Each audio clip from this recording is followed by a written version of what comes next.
A very warm welcome everyone. Another important article has been published regarding climate change. This article deals with a few important concepts and terminologies.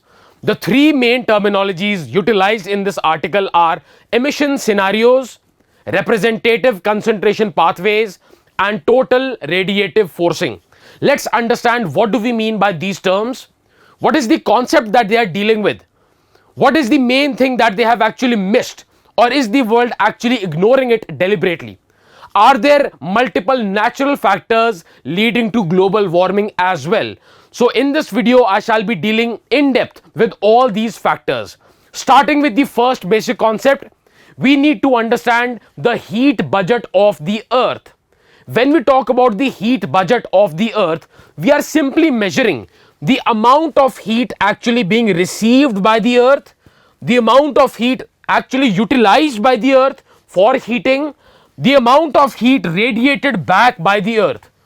Ideally, the heat being utilized by the earth to heat itself should be equal to the amount of heat radiated back from it.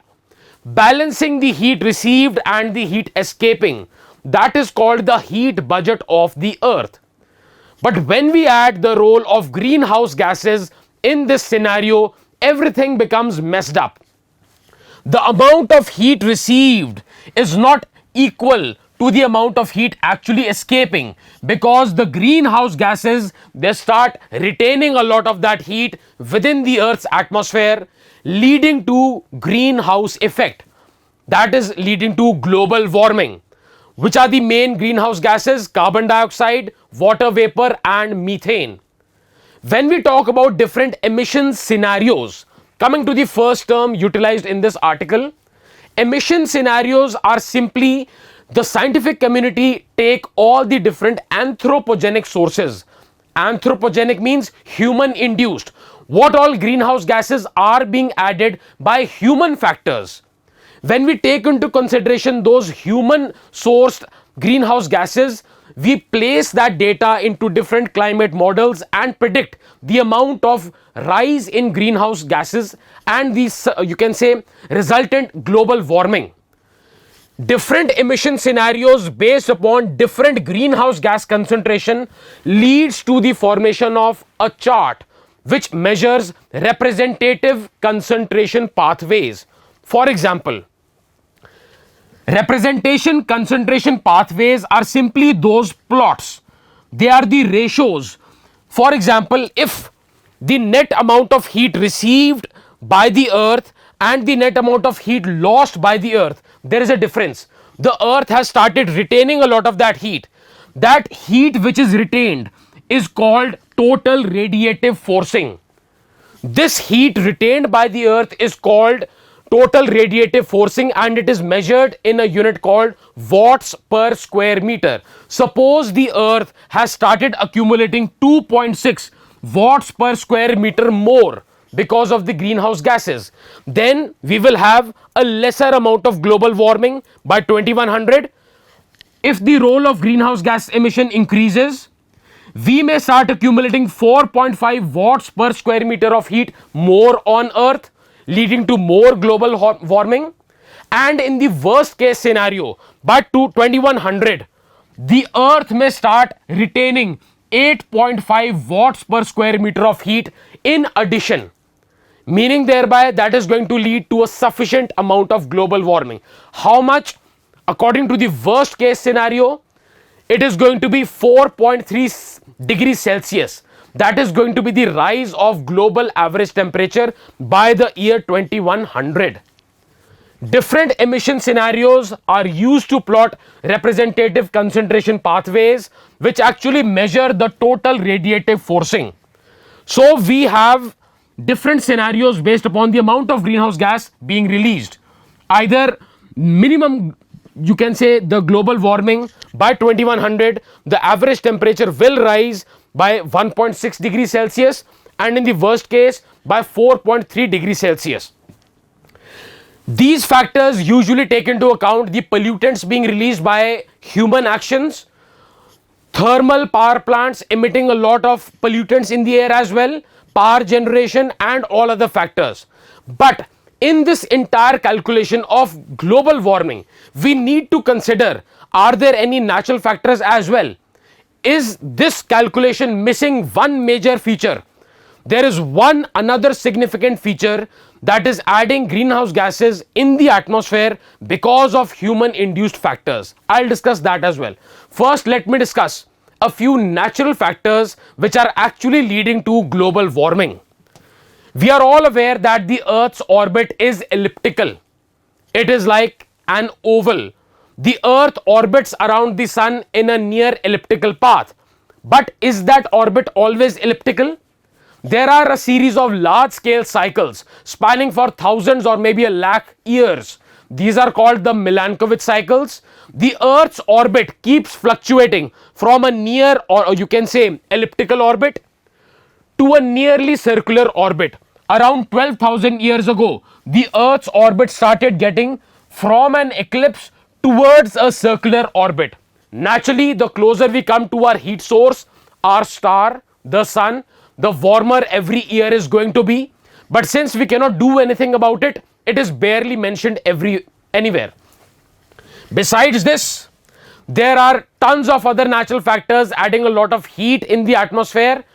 Melting ice across the world because of global warming has actually led to the removal of the load on the landmass. Let me take a simple example. During the Ice Age, a lot of ice was actually pressing the surface. It created a lot of load on the surface. All that load increased the pressure in the underlying rocks. When the rocks lying under these surfaces were under this tremendous amount of pressure, they did not melt. The temperature of those rocks was sufficient to melt, but the additional pressure did not allow them to melt. Now, because of rapid melting of the glaciers, all of this load is being removed. The pressure is being removed. The temperature of those rocks within the lower layers of the earth was already high. But the removal of this additional pressure has now allowed all of these rocks to melt, which is why we are leading, or rather observing, a large scale volcanic activity. Iceland is just the beginning. Iceland, the dike, the cluster of dikes, which is actually providing molten material to Iceland, it started from around 5 kilometers in diameter. Right now it is almost 15 kilometers, and that is not even a super volcano. One such super volcano erupted in January 2022. Yes, this is the Tonga underwater volcanic eruption. This underwater volcanic eruption, the caldera of this volcano, it lay just 100-150 meters below the sea level. When this volcanic eruption took place, immense amount of water vapor was added into the atmosphere. Water vapor was added to an altitude of almost 50 kilometers, right till the stratopause. All of this additional water vapor is going to trigger, or rather has triggered, bigger ozone hole formations by the bigger mother of pearl cloud. It has also led to the addition of a toxic greenhouse gas in the atmosphere. Water vapor is not only absorbing the Earth's radiated heat, but it also absorbs the direct insolation as well. Anyway, besides this volcanic eruption, another major thing is going on. Now let me come to another main concept. As we are all aware that there is something called the thermohaline circulation of the Earth. The thermohaline circulation is nothing but the circulation and oscillation of the ocean waters across the Earth. In order for that circulation to take place, water reaching near the poles must freeze. When water freezes into ice, all those water molecules, they align into crystals. When those water molecules, which were earlier in the shape of banana bonds, they start rearranging themselves into crystals. They start precipitating all the salt. At the polar areas, under normal conditions, when glaciers are building, a lot of salt is precipitated at the polar areas, North Pole and South Pole. All this salt is added to cold, dense water, making that water even denser. all of this cold dense water sinks rapidly. Once this water starts flowing down rapidly, this initiates something called a force of downwelling.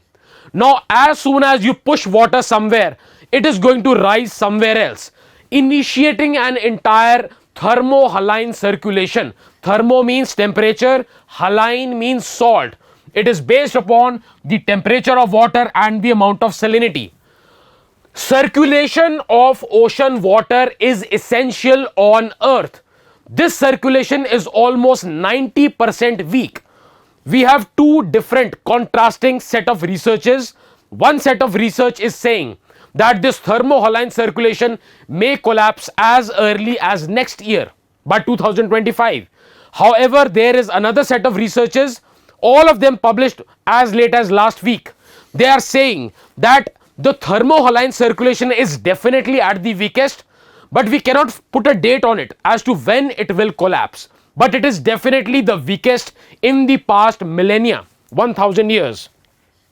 If the ocean waters are not circulating properly, they will be exposed to the sun for longer. The longer water is exposed to the sun, the more heat it will absorb, the more heat water gains, the more warm it will get. Warmer water will lead to more evaporation. More evaporation will do what? It is adding water vapor in the atmosphere. More water vapor in the atmosphere means more greenhouse gas in the atmosphere. Warm things tend to expand. That is called the concept of thermal expansion. What is heat? That is a form of energy. When air receives water vapor absorbs both long wave terrestrial radiation and insolation. Every molecule will start vibrating even more. The more the molecules will vibrate, more intermolecular spaces will develop. More will be the carrying capacity of air, meaning thereby warmer the air, more the water vapor it can hold. There is no shortage of source of water vapor. Excessive warm water bodies pump out more water vapor because more evaporation. More evaporation adds more water vapor in the air, which is a greenhouse gas. That greenhouse gas causes thermal expansion of these warm air masses, which increases their carrying capacity, leading to more evaporation of warm water. Therefore, this is a positive feedback. The change is actually accelerating greenhouse effect or the addition of greenhouse gases in the atmosphere. Well, that is just the amount of water vapor being pumped out into the atmosphere by some natural factors. Let's talk about the other greenhouse gases.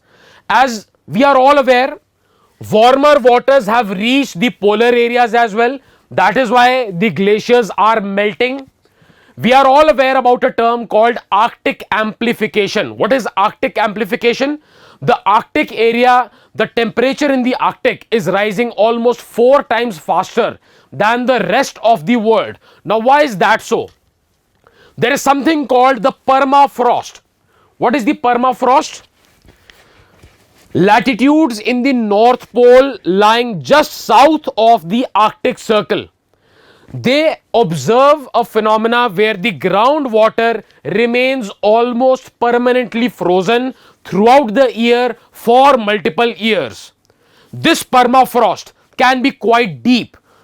It is nothing but the frozen groundwater in the coldest inhabited place on earth, Yakutsk, in Siberia. The depth of permafrost is more than 1 kilometer. Nevertheless, warming atmosphere is melting the permafrost rapidly. In these permafrost areas, what is taking place? There is a lot of anaerobic decomposition taking place within these surfaces, where bacteria, or rather you can say decomposition of the organic matter, is taking place in the absence of oxygen. When anaerobic decomposition takes place, what is the byproduct? Methane. Melting permafrost is forcing all the, you can say, melting permafrost is pumping out a lot of methane in the boreal latitudes. What are the boreal latitudes? Just south of the Arctic Circle. Why not in the South Pole, southern hemisphere? Because no landmass in these latitudes. So the entire boreal latitudes where the permafrost is melting is source of rapid pumping of methane into the atmosphere. Methane is much more dangerous than carbon dioxide or water vapor to cause greenhouse effect. Why? Because methane leads to greenhouse effect and global warming in a short term, which is why, because of this addition of a lot of methane in the North Pole area, coupled with the impact of these warm waters, the Arctic is gaining heat almost 4 times faster than the rest of the world. That is Arctic amplification. Let's come to the next factor now. Like I told you, there is another major human induced factor which is pumping out a lot of greenhouse gases, but that is not even being considered. Let me ask you a simple concept. Why are cold drinks called cold drinks? Why are they not called just drinks? Why do we need to add a term cold to it? Perhaps you were able to guess. Very good. But let me tell you one thing. What do we mean by cold? Cold means molecules are tighter. They are not vibrating that much. Cold water has better gas retention property. Once you start heating water, intermolecular spaces start increasing and all the trapped gases start to escape. Which trapped gas am I talking about? Rewind a couple of centuries. Let's come to the industrial age. During the industrial age, a lot of carbon dioxide was pumped into the atmosphere. A lot of that carbon dioxide was actually absorbed by our oceans. Water, when it sinks near the poles, it actually sequesters a lot of carbon dioxide. What is sequestration? Absorbing a harmful gas, converting it into a non-reactive form and storing it for a long time. For a long time, not infinitely. Right from mid 1800s, the oceans have absorbed a lot of excessive carbon dioxide which were pumped out during the Industrial Revolution. All of that water which absorbed carbon dioxide started downwelling. The water which downwells at a particular place on earth may take 100 or maybe 200 years to resurface again. All of this carbon dioxide absorbed during the Industrial Revolution has only now started to resurface on earth. The condition on the earth's water is a weaker thermohaline. All the ocean water that contain all that fossil carbon. What is that fossil carbon? Carbon dioxide sequestered right from the Industrial Revolution. Slow circulating water is being exposed to the sun for longer. The longer it is exposed to the sun, the warmer the water is getting. All that upwelling water right from the industrial age is only started to surface right now. All that water is heating up. The warmer it gets, more the intermolecular spaces, all the gases start leaking back into the atmosphere. Oceans right now are releasing a lot of fossil carbon dioxide into the atmosphere, the source of which are the industrialized nations of the world, and all the carbon dioxide actually pumped out right from the Industrial Revolution is being pumped back into the atmosphere right now because of the warming oceans. The fact is, are we even considering this anthropogenic factor or not? We may consider it or not, but definitely it is adding up to a lot of greenhouse effect. Carbon dioxide is being added by the oceans themselves. As if that was not enough, there is another new research. It was published only 2 weeks back. It states that trees undergo photosynthesis. We are aware about that. They utilize carbon dioxide and produce oxygen. But when the trees are stressed, what do we mean by stressed? When the concentration of carbon dioxide in the atmosphere is excessive, like today, the trees in the tropical areas, they start releasing carbon dioxide. This is called photorespiration.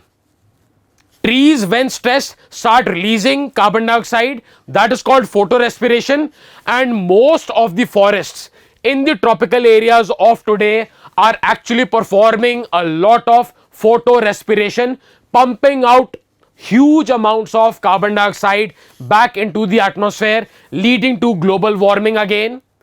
What impact is this global warming having? It is melting all the glaciers, not only at the poles. Unfortunately, the northernmost part of India lies under the impact of the high pressure belt. All the sinking air on a high pressure belt heats adiabatically. The air which is sinking is already warm. Upon sinking, it is heating even more, which is why the third pole of the world is melting. What is the third pole?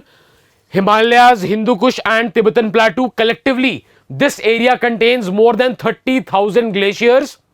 It is the single largest source of fresh water on Earth outside of the polar areas, therefore called the third pole.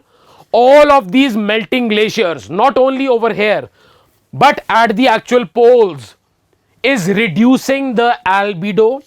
What is the albedo? Albedo is the amount of heat actually reflected by the Earth, which is not utilized in heating the Earth. That is called the albedo of the Earth. 2% of this albedo comes from the ice sheets. The ice sheets are rapidly melting. Therefore, the heat which was earlier simply reflected from the Earth's surface is going to be absorbed by the Earth, meaning thereby not only are we not allowing the heat to escape, melting ice is going to allow more heat to be absorbed by the Earth, leading to more global warming. So we understand that how not just many natural and anthropogenic factors are responsible for global warming on Earth right now, but this major factor of the release of greenhouse gases right from the industrial revolution is also a significant factor. What are the steps that we need to take? We shall discuss that in a separate video. Right now, my focus was to make you understand the factors and significance and how this calculation is flawed, because a lot of natural and a lot of anthropogenic factors are still not included in it. Nevertheless, we must be aware about at least this thing as well. So that is all for this video. Thank you so much. Stay tuned for further information.